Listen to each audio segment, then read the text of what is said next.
Bonjour, chers frères et sœurs. Voici une courte méditation sur l'Évangile qui nous est proposée pour demain, le 13 mars, qui sera la fête de la Transfiguration.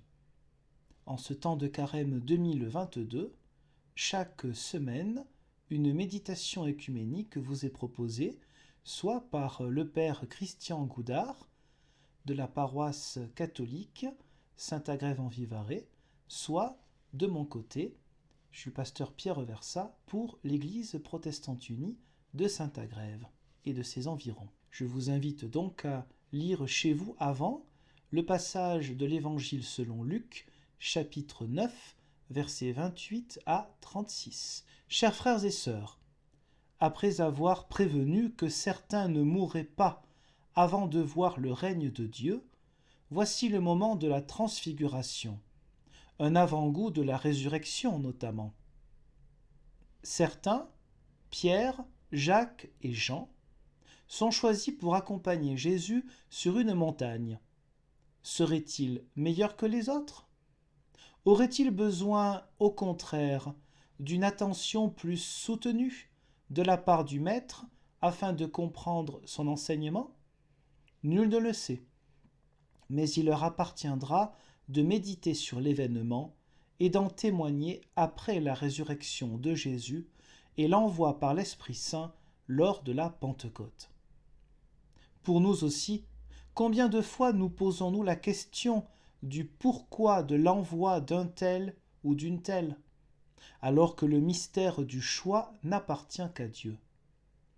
L'Église engagée, et non pas celle d'une appartenance sur un papier ou par réflexe identitaire, est la communauté de ceux qui non seulement ont reçu l'appel, mais cherchent au quotidien à y répondre favorablement.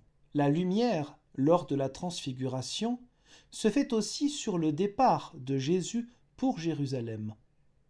L'évangéliste ne nous en dit pas plus, mais le simple fait de lire son récit, tout l'Évangile, doit apporter réponse à cette question, et par exemple susciter l'envie de poursuivre la lecture ou l'écoute pour connaître les détails, le comment et le pourquoi de la marche de Jésus vers Jérusalem, car apparemment c'est d'importance capitale, puisqu'évoqué avec les augustes ancêtres, Moïse et Élie.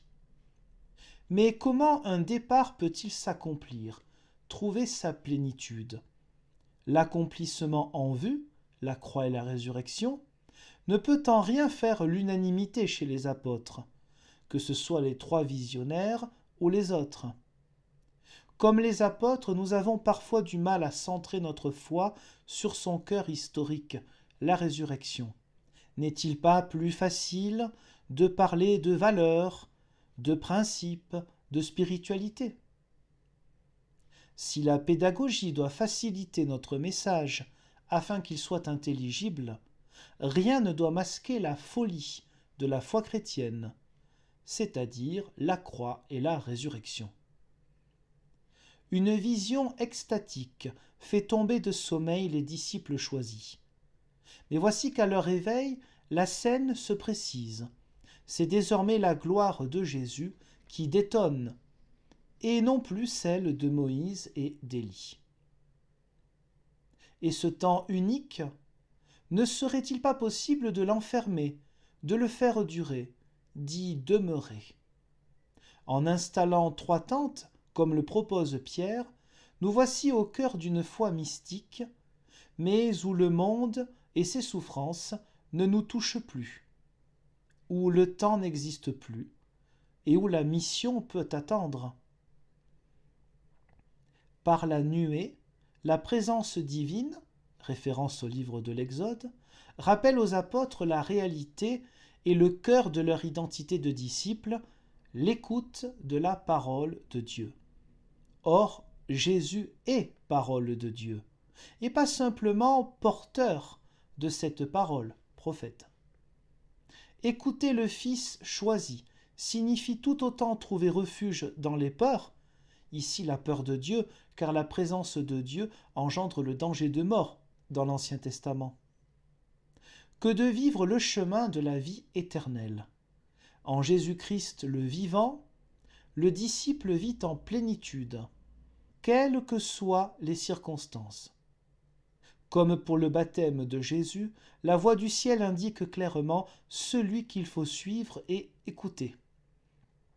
Au milieu des tumultes, de toutes sortes de voies et de chemins, un seul donne le salut, autrement dit, un seul libère l'être humain, quand les autres ne donnent que nourritures éphémères ou spiritualité qui ne décentrent pas réellement ou totalement l'homme de lui-même. Puis Jésus reste seul, et c'est lui seul qui doit rester sur nos chemins spirituels. Ou après des temps de prière, moments mystiques, ou autre temps où l'émotionnel prend le pas sur la raison. Lui seul doit rester, car il est le critère, le commencement et la finalité de la foi. Aucune mystique, qui en tant que telle n'est pas à dénigrer pour le chrétien, du moment qu'elle est trinitaire. Aucun cocon chaleureux ne doit être le centre de la foi chrétienne, car ce serait faire preuve de la même erreur que l'apôtre Pierre. Jésus-Christ demeure avec nous, quelles que soient les circonstances. Rien ne le fait advenir ou rapprocher de nous si ce n'est l'Esprit Saint. Nos prières cultivent le lien et la communion, mais c'est l'Esprit qui agit. La mission passe par l'annonce de la croix et de la résurrection, et il n'y a en cela aucun confort humain, spirituel, rationnel, mais l'Esprit guide le chrétien en sa mission, et transcende en espérance ce qu'il n'apporte parfois que de son identité confessionnelle ou culturelle. Amen. Je vous remercie pour l'écoute de cette courte méditation et je vous donne rendez-vous, Dieu voulant, la semaine prochaine pour vous partager la méditation du Père Christian Goudard. Au revoir.